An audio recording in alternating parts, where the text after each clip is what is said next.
Okay mga kapatid, magandang araw po. Kumusta na po kayo? At ngayon, bago tayo magsimula mga kapatid sa ating live, dahil meron tayong sasagutin, kasama pa natin, no? Na kino-communicate na natin na kung meron kang hindi naunawaan sa Ministry of Exorcism and Deliverance, try to contact us and to dialogue. Pero iba yung sa kanya, gusto niya publicity. No? Hindi nga makikinig. No? Hindi gusto makinig. Gusto lang makinig sa kanyang nababasa. Punto por punto, sasagutin natin siya. Okay? Lahat ng post niya, sasagutin natin. Okay? Dahil minsan ay feeling exorcist na din. Kahit mababasa mo pa lahat ng mga exorcism book. No? Kung hindi ka makikinig sa mga may karanasan, no? Iba pa rin ang may karanasan, kapatid. Itong ginagawa natin sa ministry, very pastoral po. Not only intellectual, but pastoral. Parang Nescafe 3-in-1. Ando naman kaming makinig sa inyo. Sa mga pari na pakiusap lang sa inyo na pwede kayo mag-communicate sa amin. Para naman, balanse po. The church is not dominion. The church is communion. Dahil nakabasa ka na ng iba't ibang karanasan ng exorcist, no? Marami ka nang sinasabi na hindi basto. Susundan kita, kapatid.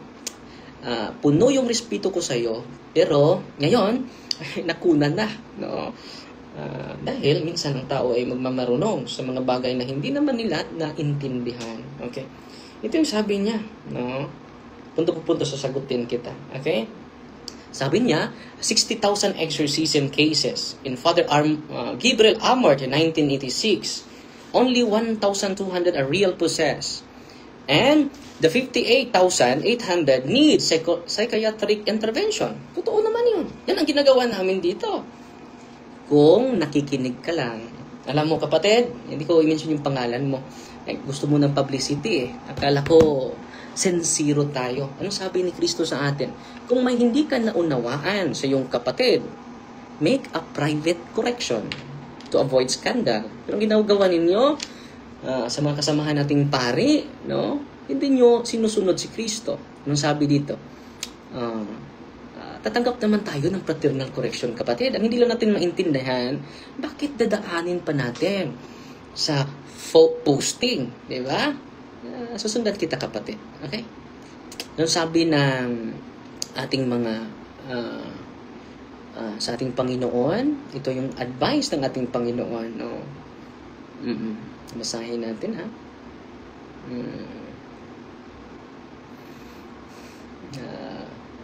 Sino naman hindi tatanggap ng fraternal correction? Pero gawin ninyo publicly, hindi maganda yun. Hindi na yun naaayon. Hindi sa pride, kapatid. Tinatawagan pa kita. Kung meron kang hindi naunawaan, pwede tayo mag-dialogue. Pero hindi ka gusto mag-dialogue eh. Gusto mo lang monologue. Hindi maganda yan. The church is not dominion. Kahit ikaw pa ang pinaka-gifted na si FD. Kahit ikaw pa ang pinaka-gifted na pari. No? Tingnan natin. Correct privately at less shame publicly afflict. St. Augustine says. Di ba? Ang ginagawa mo ay correct your brother in a private sense. Di ba? Matthew chapter 18, verses 15 to 17. No? Correction leads to spiritual perfection. Pero ang ginagawa mo, kita mo, ina-apply pala ni Father Amort ang exorcism kahit hindi possess. Di ba? Yan po ang patunay na very pastoral si Father Amort. Sabi mo, 60,000 exorcism cases ni Father Gabriel Amort. Ako ay grabe yung respeto ko sa iyo, kapatid. Pero ngayon, ay parang wala kang respeto sa amin eh. Mukhang exorcist ka na din. Kahit yung mga exorcist na kasamahan natin, si Father Kabading, araw-araw, every time na may cases tayo, na-communicate tayo sa kanila. At sabi nila, very pastoral yung ginagawa mong Father, hindi nga nangurek sa atin. Dahil alam niya, ang simbahan is unity and diversity. Ang CCC sabi, it is not unity and uniformity, kapatid. Unity and diversity ang simbahan po, kapatid. No?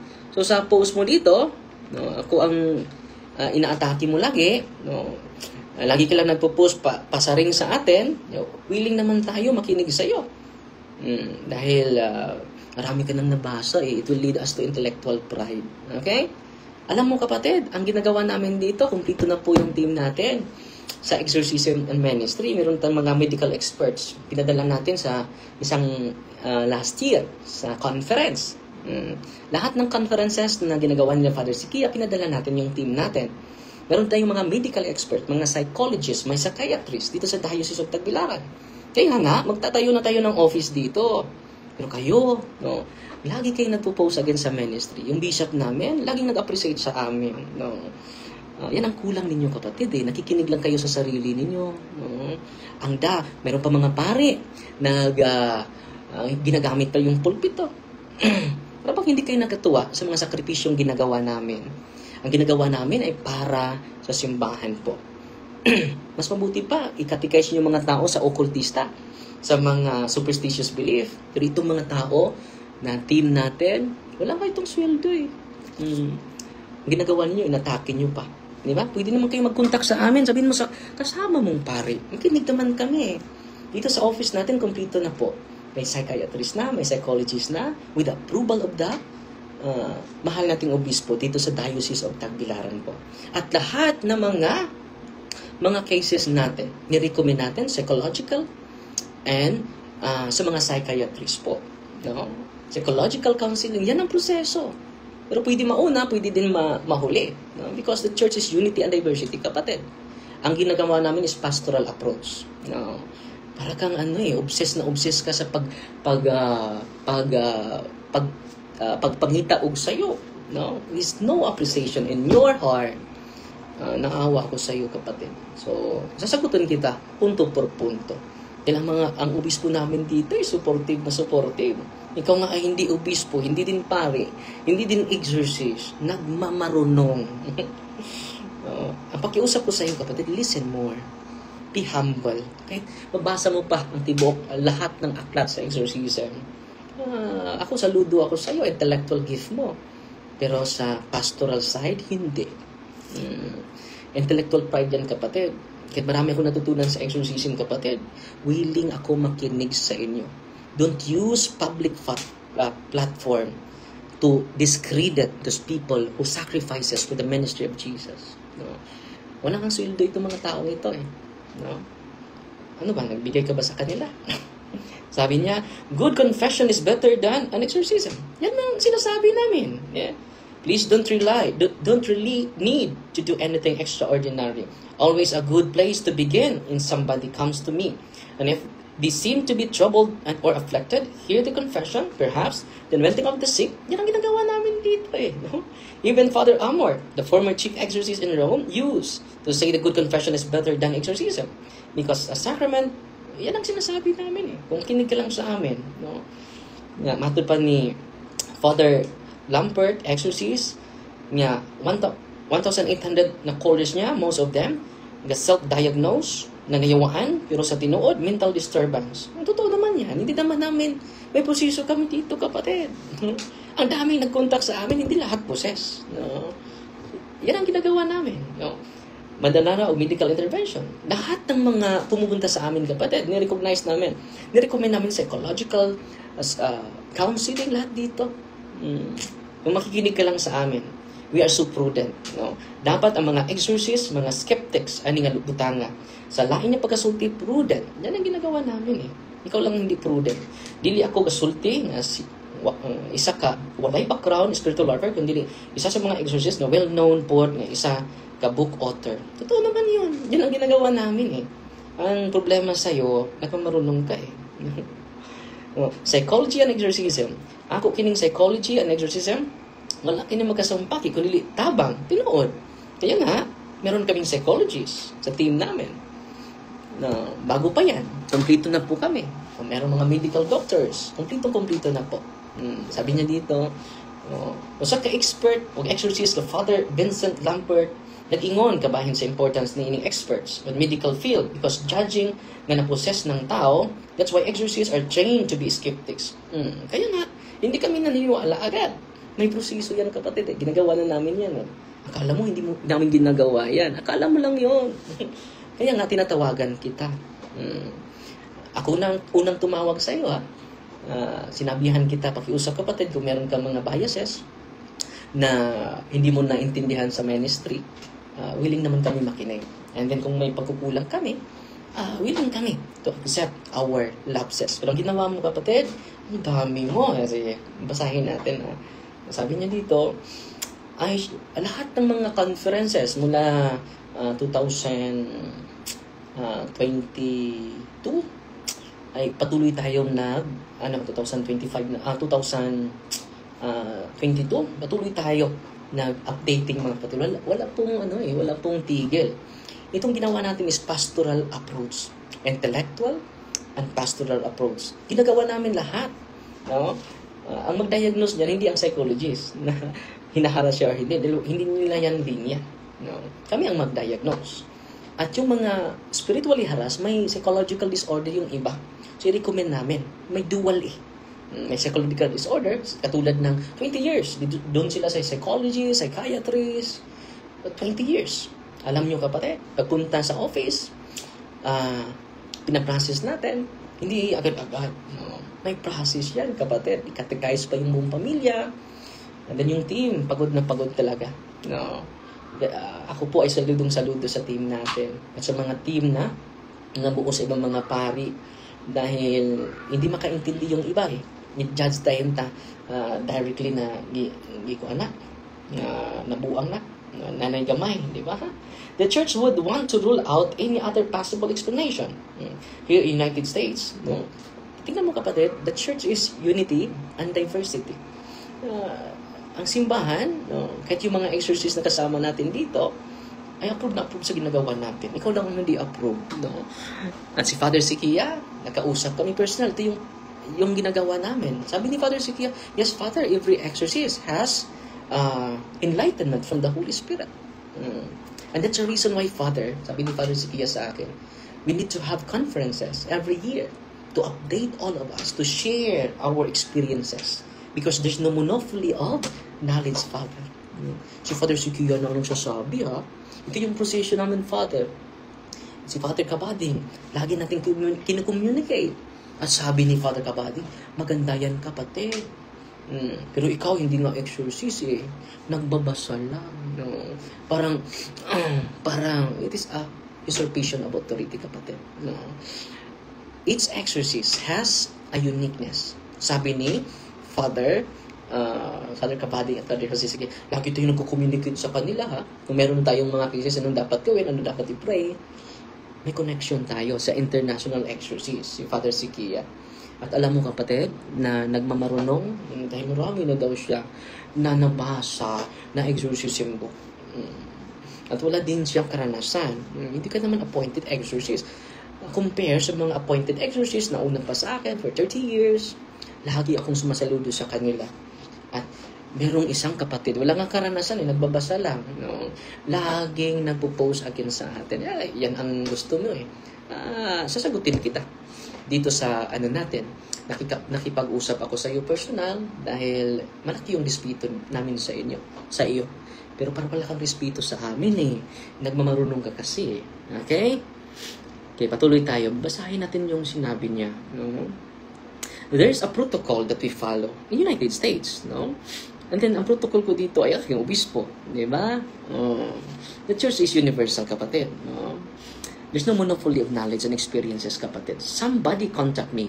I want to know if they have some type of psychiatric evaluation. Alam mo, kapatid, ang mga mahirap dito ay hindi maka-afford. Ito proseso, dadami pa ang mga lalapit sa occultista, ang taas eh. Sinusurkat ko kasi dahil pastoral yung approach natin. Nahihirap na yung pasyente, kailangan na ng sacrament, bakit hindi ko ibibigay yung sacrament sa kanila, yung prayer sa kanila? Wala namang overdose doon. And after that, kung ma-evaluate sa team, meron tayong case officer, kapatid. Mga doktor yung iba, no? Mga counselor, mga psychiatrists, mga psychologists. Kumpleto na po yung team namin, kapatid, dito sa Diocese of Tagbilaran. Hindi ka lang nagtanong eh. Dahil nagmamarunong ka kasi, no?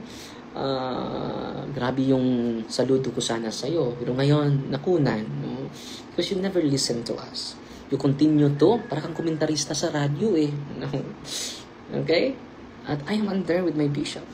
And we give him a regular report Alam mo ba yun? Si Bishop tuwang-tuwa sa amin. Ikaw ay hindi natutuwa. Higit pa ka sa aming obispo. Sana nakinig ka. No? Willing na willing naman kami makinig sa'yo. No? Sana maganda yung intention mo, pero kung gusto mo ng private correction, you should contact us. No? Nakalabag na kayo sa ibang pare, ginagamit pa yung pulpito. Tinuturo naman natin, sa abot ng makakaya ko, tinuturo ko yung katotohanan. Pero anong ginagawa ninyo? No? Nagmamarunong. Wala namang ginagawa. Nagbabasa lang. No? Wala kayong kaibahan sa mga protestante dyan. If they had a physical examination by their medical doctor, the church wants experts in the mental health. Yan din ang ginagawa natin. Ang inuna ko lang binibigay, yung mabibigay ko. Yung confession, yung catechism, yung prayer. And then, busy-busy yung mga psychologists. Binibigyan natin sila ng panahon. Tayo muna ang mag-process sa kanila. At kung makita sa mga case officer, mga doktor po ito, mga medical expert, trained by Father Sikia, trained by Father Cabading, itong mga expert na mga doktor. Every year may conference sila. Pinadala natin sila.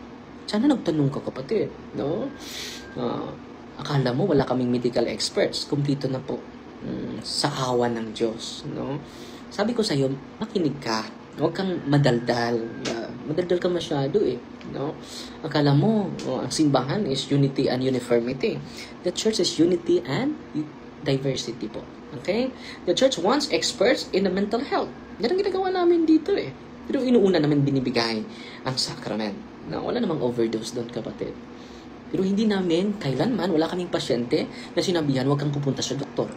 Huwag kang pupunta sa psychologist. Yan talaga ang prosesos, kapatid, na ginagawa namin. Okay? Akala mo lang yon na wala kaming psychologist. Akala mo lang yon. Kung nakikinig ka sana, ma-enlighten ka. Ang problema sa'yo, gusto mo lang na ikaw ang mapakinggan. Katulad ng pari na kasama mo. No?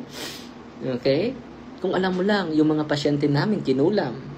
Kung alam mo lang, yung mga pasyente naming binarang, pero take spiritual guidelines. But bago tayo mag-decide dyan, may proseso, kapatid. Hindi basta-basta. Yan ang ginagawa namin, di ba? The church wants experts in the mental health field and also medical doctors to weigh in just so that we can have a clear understanding of what we're dealing with. The church says that I should reach moral certitude, meaning beyond a doubt, that I believe that this person is afflicted by a demon before proceeding with official right of the church. At binabasa mo na yung si Father, si Father Amorth, di ba? Kahit ka hindi 100% possessed, binibigay niya yung exorcism. Okay? Makinig ka kasi. Nagmamarunong ka No, hindi ka naman naka-attend ng conference. No? Nagbabasa lang. No? Sana makinig din tayo sa mga may kaalaman, may active na participation. Alam mo, kapatid, lagi ako nag-communicate ni Father Sikia, Father Cabading, approve sila sa ginagawa namin. Ikaw lang ang hindi approve. Saan ka ba galing ng authority? No? Nagbabasa ka lang. No? So makinig ka naman sa amin. It is a pastoral approach. Ang ginagawa namin is a pastoral approach. Not only intellectual approach, but a pastoral approach. No? Hindi naman kami agad-agad ako lang ang mag-decide. No? Hindi yung mga laigo na kasama ko. At yan ang protocol namin sa exorcism team namin. Okay? Before proceeding with official right of the church, now medical doctors and mental health professions are not being asked if they believe someone is possessed or dealing with the demon. The church herself will make a determination. Sino ang mag-determine na possess ang isang tao? Ang simbahan. Sinong expert niya? Ang exorcist. Ayaw mo patuyang og diagnosis nga nayawaan ang isa katao or walking possession ang isa katao without proper procedure. Ginagawa namin yan No? Siguro, sabi mo, Diyos ko. Wala ka namang training na ganito. Sana makinig ka sa mga active. Ako active na active po. Meron na tayong 13 exorcists dito sa Diocese of Tagbilaran po. Dahil nakita ng ating manobispo sa ating mga regular report na kinalangan talaga yung exorcist. Sa inyong lugar, may exorcist ba? Wala. Kung meron man, hindi naman active. Diba? Ano pa sabi niya dito? Dili tanang nagkirig-kirig na yawaan. Totoo naman yan. Kailan mo ba narinig sa amin na lahat na nagkirig-kirig ay maraming demonyo sa kanyang katawan? Meron namang infestation. meron namang obsession. Ang obsession is not 100% possessed. Grave oppression. Yung mga grave oppression, hindi naman yun 100% possessed. Manginginig din.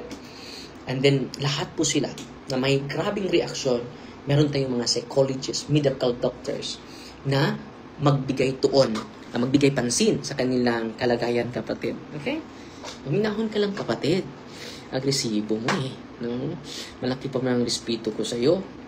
Pero ngayon, nakunan. No? Kumukontak pa ako sa'yo. Pero malaki yung ulo mo eh. Gusto mo, ikaw lang ang pakinggan. No? Tumawag pa ako sa'yo kung meron kang mga katanungan. Pero patuloy ka eh. No? Para presenting yourself as authority. Remember ko, sa bata pa ko, na kami silingan, na mukalit lang kiring. Simple, epilepsy, patol. Alam namin yun. No? Kailan ba namin sinabi? Dahil meron kasi nasabi dito eh. Kung i-question na tong exorcist, lagi mo kaming pinasiringan eh. No?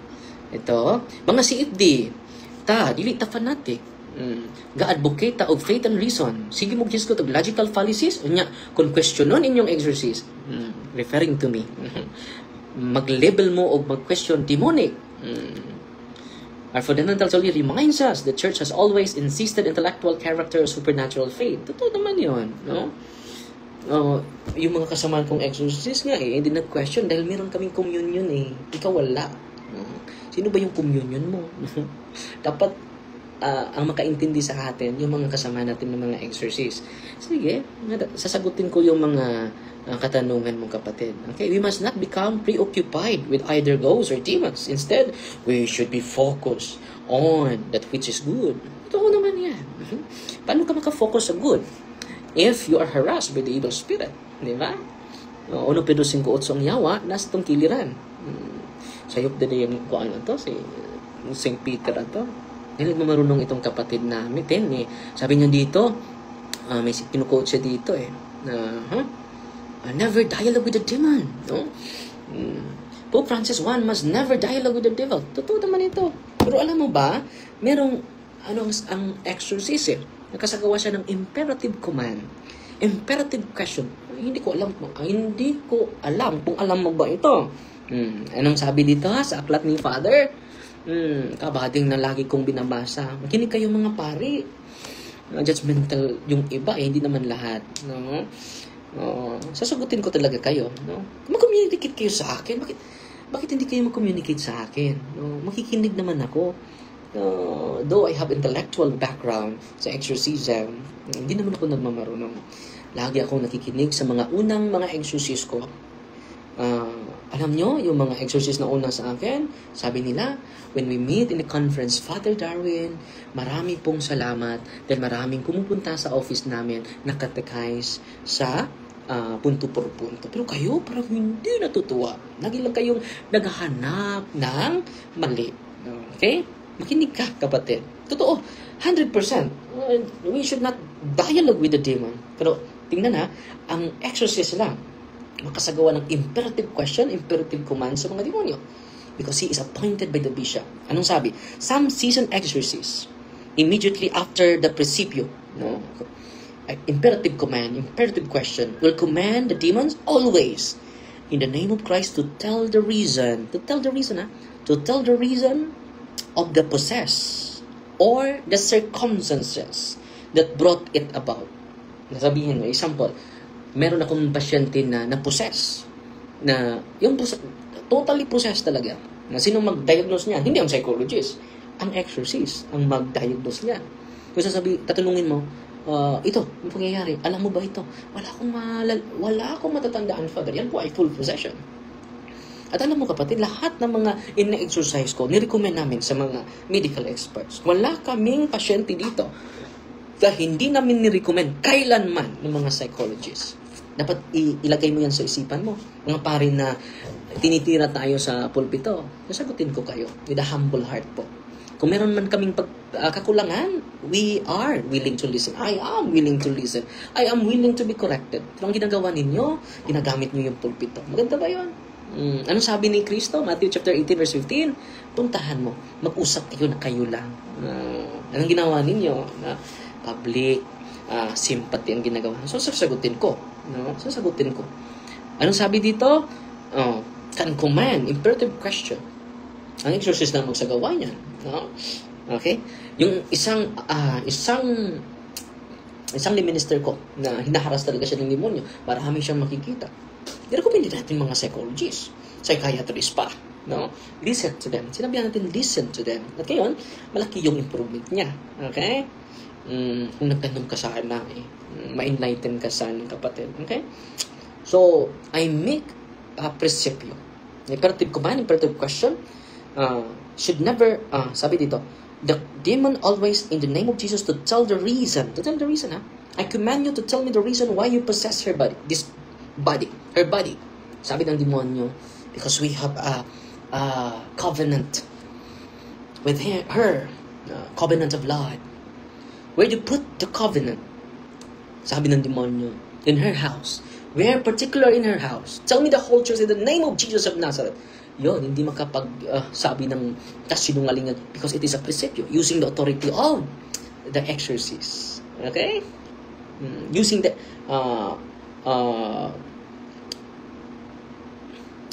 using the authority of the exorcist. Presepio ang tawag dyan. Imperative command, imperative question. Okay? To tell the reason of the possession. Ano ang rason? Ano yung entry points? Tell me your entry points of his or her body. A covenant of blood. We put the fresh blood underneath her bed. So, tinignan namin. After sa exorcism, nandun talaga yung preskong dugo, mga kapatid, na form into circle. There's sa ibaba. Sabi ko, baka may monthly period ka. Hindi ako ng monthly period, Father. Sino naglagay nito? Hindi ko alam, Father. Ngayon ko lang nalaman nandyan yan Ibaba ng sa pillar niya. So, ang exorcist, kapatid, have the authority to command the demon to tell the truth. In the name of the most powerful, in the most powerful name of Jesus, I command you to tell me the truth. Why you possess? Imperative command po yan. No? Hindi mo yan alam Hindi ka kasi na kumukontak sa atin. Friend naman sana tayo. Pero anong nangyari sa'yo? Nagkontak ko sa'yo, pero parang pinalabas mo lang sa kabila No? Sana hindi ganun, kapatid. Kung totoo na may concern ka sa amin, communicate to us. Tell your priest to communicate to us. And let us do a dialogue. Because we are in a synodal church. Listening church. We are a listening church. Anong ginagawa ninyo? You condemn us. You look only what is lacking. Pero yung lacking naman, wala naman. Ginagawa naman namin. You create your own biases. And your own biases is your enemy, not us. Okay? Tell me the truth, why you possess. Pwede makapagtanong. Imperative command, ang exorcist. You possess the body of the servant. The information can be useful. Tingnan naman, the information can be useful, but as always, let us be prudent. Is to be exercised because the demon will try to find every possible way to evade answering truthfully. So, nandiyan imperative prayer, imperative question po yan. It is not dialogue of the demon. It is a command because of the authority of the exorcist. Bawal po yun. Sasabihin mo na, demonyo, Lucifer, kumusta ka na dyan? Ano ba yung gagawin namin para lalayas ka? Delikado po yun, no? Yung iba, hihingi ng candy. Ito yung gawin ninyo, ha? Ito yung gawin ninyo. And then you will follow their advices. Bawal po yun. Bawal po yun. So, ang exorcist, very prudent. Alam namin yun. Yan po ang training namin, kapatid, Kung nakinig ka lang sana sa amin, nag-communicate ka lang sana sa amin, sabihin mo sa kasama mong pari, makinig tayo sa bawat isa. No? Harsh judgment yung ginagawa ninyo, Harsh judgment is injustice. Kasalanan po yun, kapatid. So, willing naman kami makinig. Sige lang. You continue you have the liberty to do your comment. And I have also my liberty to answer you anytime. Okay? So, yan ang tinatawag na presepio. Ito yung prayer sa presepio. Ang ganda po. Lagi ito natin ginagamit. I command you and clean spirit, whoever you are, along with all your minions, not attacking this servant, your minions. By the mystery of incarnation, tell me your name, Tell me your entry points. Yan po. Imperative question po yan. Okay? At yung mga season exercise can use the imperative command to guide the exercise. No? To enlighten the exercise sa dapat pa niyang gawin. Okay? Imperatively. Tell me the whole truth. Who is the doorway of their family? And then, patuloy pa tayo magsagawa ng processing after that. Yung mga kasamahan natin, magmi-meeting pa tayo. Magmi-meeting pa tayo. Hindi basta-basta ang ginagawa namin. Pero merong mga kasamahan natin, basta-basta lang magko-comment. Hindi nga makinig sa atin. Hindi nga makipag-usap sa atin. Hindi mag-communicate sa atin. Tayo na. Nagpakumbaba sa ating sarili, nag-communicate, bro, kung meron kang mga misunderstanding sa ministry natin, willing naman ako makinig. Pero ang ginawa nila, post na post, no? At mababasa natin. So, sasagutin ko kayo with a humble heart po. Dahil hindi kayo makicommunicate sa amin. Close-minded kayo eh. Intellectual pride. No? Kahit pa mabasa mo yung buong libro. Pero yung namumuhay, wala kang appreciation eh. Makonsol na tayo dahil sa mga sakripisyo natin, no? Kung na-experience lang nila yung na-experience natin, hindi basta-basta, no? But I never seek appreciation. But yung mga kapatid natin, lagi lang condemnation, lagi lang mga negative comment, mga pari pa yung iba, mga CFD pa naman, no? Sana magtutulungan tayo, hindi tayo lagi maghahanap ng mga pagkakamali sa bawat isa natin. Because it will lead us to spirit of envy. Spirit of envy blinds us to the good of others. Sana po ay gagamitin natin yung pulpito to propagate the good news, not to attack each other. Okay? Pasalamat na lang tayo mga kapatid. Susundan natin yung CFD na walang respeto sa atin. No? Wala talagang respeto sa atin. Ako po ay malaki yung respeto sa kanya. Pero hindi ko naman ma-force itong kapatid natin na hindi naman tayo nagdiman ng respect sa kanya. Dahil na-feel natin wala talagang respeto. At yung mga kapatid natin, mga exorcists na una pa sa atin, tuwang-tuwa sa ginagawa natin. Siya ay hindi natuwa. No? Laging, lahat ng post niya parang exorcism. Siya, na-obsess na siya eh. Lagi na siyang nangureksyon. Pero wala naman siyang authority dyan. Hindi naman yan ang kanyang field. No? Sana nakinig siya sa atin. Tayo ang expert dyan. Kahit expert na tayo, ay hindi tayo agresibo. No, hindi natin i-impose yung nalalaman natin. Kapatid, no? Sana magising ka sa katotohanan, kapatid. Willing naman tayo makinig sa iyo. Ikaw lang ang hindi willing makinig sa amin because of your theological biases. You're full of theological biases. Hindi ko nakita yung appreciation eh. Lahat ng post niya puro lang pasaring. No? Wala naman kaming ginagawa sa iyo. Ano bang pagkakamali namin ginagawa sa iyo? Wala naman kaming personal na sa'yo. No? Kung maraming, hindi kayo natutuwa sa maraming napakasal, maraming lumapit sa sakrament, maraming nakatikay sa mga sakramentas, pero nalulungkot kayo eh. It is an envy, kapatid. Okay? Sana magising kayo, kapatid. It is a fraternal advice. Gusto ko mag-advise sa'yo, pero paano yan? Hindi ka willing eh. Titirahan mo kami sa iyong mga posts. Sasagutin namin kayo. Kahit ilabag pari ang kasama mo. Sana magkaisa tayo. In a spirit of fraternal correction, sabi ni ang right fraternal correction, kapatid, ay anong sabi ng mga santo na una pa sa akin? It should be private. Hindi magmamarunong na ito ang gawin mo. No, hindi maganda 'yon. Sabi dito, no, hindi ko nakita yung appreciation sa ministry. Puro lang atake. Ano ba problema ng ating kapatid? No? Pinagdasal kita. Sasali kita sa prayer ko. Lalo sa rosary. No? Correction privately to avoid embarrassing. Saint Benedict ang nagsabi ha. So, anong correction natin? Correct privately to avoid embarrassing. Ang ginagawa ninyo, embarrassment eh. Embarrassment ang ginagawa nyo. Anong sabi ni Saint Catherine of Siena? Gentle correction fosters growth. Ang ginagawa ninyo ay public. Ito si Father Darwin. Hindi ito maganda yung sinasabi niya. Mas mabuting na mag-usap. Di ba? Correct privately, less shame publicly afflict. Saint Augustine na yan ha. Correct privately, less shame publicly afflict. Private correction preserve charity. Sana na-preserve yung charity ninyo. Yung nagawa nyo sa amin is public correction. Mabuti ba yan? No? Yan bang paraan ni Kristo? Or paraan lang yan na para mapansin kayo sa mga tao? Hindi naman tayo nagpapansin dito mga kapatid. Let us help each other. Let us be in communion with another. The church is synodal. Yan ang laging hina-highlight ng ating mahal na obispo. Synodal church. Ang ginawa ninyo, gusto lang kayo ang tama. May tama na kayo dyan. Delikado po. No? Okay, yan lang ang sagot natin. Susundan kita kapatid. Dahil friend naman tayo. Hindi ko gusto mag-unfriend sa'yo eh.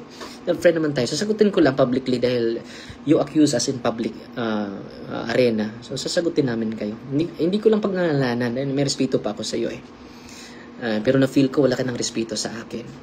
Gusto mo nang ikaw ang tama. Gina Guevara, salamat kapatid. Nagpadala sa atin ng 150 stars. Salamat po sa generosity mo kapatid. Si Army Parajes, nagpadala sa atin ng 50 stars. Si Imper Abasano, nagpadala sa atin ng 50 stars. Si Ami Dakuba na Elga, Amping Kanunay Padre, God bless. Salamat po sa 100 stars. Salamat po sa generosity niyo kapatid. Si Ching Salvador, nagpadala sa atin ng 500 stars. Salamat kapatid. Si Maria Marlene Cornopio, nagpadala sa atin ng 100 stars. Additional 100 stars, 200 stars. No? Si Lynn Tapaw, nagpadala sa atin ng 50 stars. Si Imper Rabasano, congrats sa ayong pagtubag. Hinaot na minaw sila. But wala kami naminaw man o nagkakat-on dyan minimo, Father. So, 50 stars, no? Nindot na let us learn from one another. Dili kayo mag-atakihay ta, puro nagtakauban. It is a spirit of envy. Risa Aves, si Bola Texon, nagpadala sa atin ng 50 stars. Si Mercy Edward Gikali. God bless, daghang salamat, Father. 50 stars. Si Mercy Edward Gikali, additional 150 stars. No? Salamat po. Si Sheila Vito, nagpadala na 200 stars. Salamat po. Si Sheila, Ami Dakuba na Ilga. Hello, Father. Na ako terminal karon, uli ko sa probinsya. Amping sister, additional 100 stars. Si Marcelina Galia Corta Earth. Good evening po, Father. Watching from Germany. Nagpadala sa atin ng additional 100 stars. Si Edin Mirantes Clemente. Happy afternoon, Father. Nagpadala ng 100 stars. At si Gladys ng una nagpadala ng 100 stars. Salamat po sa inyo kapatid. At Fighty Maria Tatak FD with a humble heart po. God bless mga